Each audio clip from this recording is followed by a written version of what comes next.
জানি না কেন তোকে এত ভালোবাসি। হাই এই মামা, ম্যাডামকে আরেকটা ফুচকা দেন। সরি, ফুচকা তো চটপটি দেন একটা, আর আমাকে একটা চটপটি দেন। মজা না? দেখি একটু টক দেন তো। মজা না মামা না, আপনি খান প্লিজ, খুব মজা। আর এখন কি হলো? কি সমস্যা আপনার? আপনাকে না বলছি আমার কিছু কিছু না করতে? ব্যাপারটা খুবই বিরক্তিকর। আপু ভাইয়া কিন্তু সুন্দর আছে, তুমি কিন্তু রাজি হয়ে যেতে পারো। তাহলে তুই রাজি হ। ক্যাপাসে তো পড়াশোনা বাদে এগুলো করতেছিস তাই না? হইয়াও শিখ, তবে কেন? কেমন আছেন? এই একগুলো কেন থেকে নড়বেন না, বসেন। আচ্ছা না, আপনাকে একটা কথা বলি। আমার কেন যেন মনে হয় আমি যে আপনার জন্য অপেক্ষা করি, এটা আপনার ভালোই লাগে। জি না, এটা সম্পূর্ণ আপনার মনের ধারণা। আর আমি আপনাকে বলতে চাই আপনার মনের ধারণায় বিন্দুমাত্র সত্যতা নাই। তাও আমি অপেক্ষা করবো যতদিন না আমার এই অপেক্ষা আপনার কাছে ভালো লাগছে। তাতে কোনো লাভ নাই। আপনি সারা জীবন অপেক্ষা করলে মুনার না কখনো হ্যাঁ হবে না। তাও আমি অপেক্ষা করবো। ওই যে আপনি লাভ লসের যে ব্যাপারটা বললেন না, এটা শুধু বিজনেসে হয়, এটা কখনো আসল ভালোবাসায় হয় না। আপনার অপেক্ষায় কোনো কাজে আসবে না। আর শুধু শুধু অপেক্ষা করে সময় নষ্ট করার কোনো মানে নাই। আপনি যে প্রতিদিন আমার রাস্তা আটকান, বিভিন্ন প্রশ্ন করেন, এতে আমি প্রচন্ড বিরক্ত হচ্ছি। আচ্ছা, আপনি কি আমাকে এত ইগনোর করেন?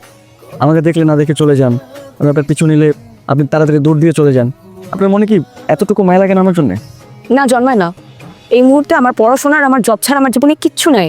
আমার জীবনে আপনি ছাড়া এই মুহূর্তে কিচ্ছু নেই, প্রমিস। আপনি আমাকে খুব বিরক্ত করছেন, আমাকে হলে যেতে হবে। না প্লিজ, তারপর আমি আপনার জন্য অপেক্ষা করব। এই মুহূর্তে আমার জীবনে অপেক্ষা করে ছাড়া আর কোনো কাজ নেই।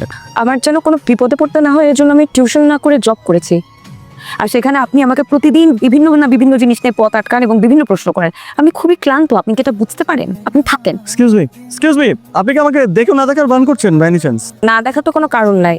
জলজান্ত একটা মানুষ, আর আমি এমন চোখে ঠিকঠাক দেখি। বাহ, সুন্দর। আমিও চোখে ভালো দেখতে পারি। আচ্ছা, একটা সেকেন্ড, একটু ওয়েট।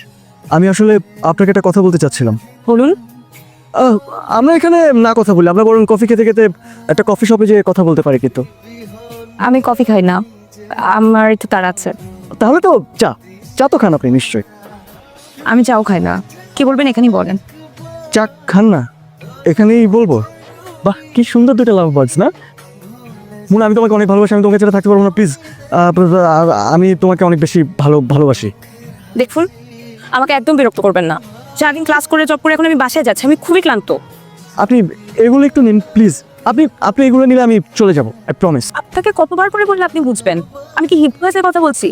এত সুন্দর করে বারবার বলছি, আপনি বুঝতে পারছেন না কেন? আচ্ছা প্লিজ টেক ইট। এই গোলাপ ফুলগুলো আর চিকুটা একটু রাখেন, আমি আর কিছু তেমন দিব না, আই প্রমিস। আপনাকে স্ট্রেট ফরওয়ার্ড একটা কথা বলি, আমি এই শহরে পড়াশোনা করে নিজে পায়ে দাঁড়াতে এসেছি। এসব প্রেম ভালোবাসা করতে আসি রে। আমার মনের ভিতর থেকে উত্তর চাচ্ছে। আপনি কেন সেদিন আমাকে বললেন যে আপনার জন্য অপেক্ষা করে লাভ নেই? জানি।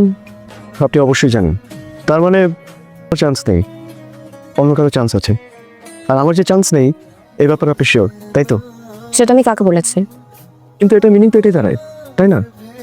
আপনার যেটা ভালো মনে হয় আপনি সেটা ভাবতে পারেন। তাহলে আমি নই কেন? আমার অপরাধটা কি আমি জানতে পারি? আপনার কোনো অপরাধ নেই। তাহলে দেখুন আদু সাহেব, এই শহরের ধনুর দুলালদেরকে আমার খুব ভালো করে চেনা আছে। এরা আমাদের মতো সহজ সরল মেয়েদেরকে টাকার প্রলোভনে, বিয়ের প্রলোভনে বিভিন্নভাবে ঠকায়, তারপর টিস্যু পেপারের মতো ইউজ করে ফেলে দেয়। এখানেই শেষ না, সমস্ত দোষ দিয়ে দেয় মেয়েগুলোর ওপর। কার লোভে, বড় হওয়ার লোভে তার এরকম করেছে, যেন পুরুষদের কোনো দায় নেই, কোনো দোষ নেই। আমি কিন্তু ওরকম ছেলে নই, আমাকে একটা সুযোগ দিয়ে দেখতে পারেন। সুযোগ? আমি তো আপনাকে এরকম কিছু বলিনি। আসলে এরকম কলঙ্ক নেওয়ার মতো মন মানসিকতা আমার নাই। আমি এই শহরে পড়াশোনা করতে এসেছি। আপনাদের মতো বড় লোকদের হয়তো জীবনে অনেক টাকা আছে, কিন্তু জীবনের সুখ নাই, শান্তি নাই। ক্ষমতার বলে আপনারা যা খুশি তাই করতে পারেন। আপনার ধারণা তো ভুলও হতে পারে। ধারণা ভুল হতেই পারে, কিন্তু এদেশে টাকাওয়ালা লোকদের মধ্যে অনেক কম লোক আছে যাদের সিম্প্যাথি, এমপ্যাথি এগুলো আছে।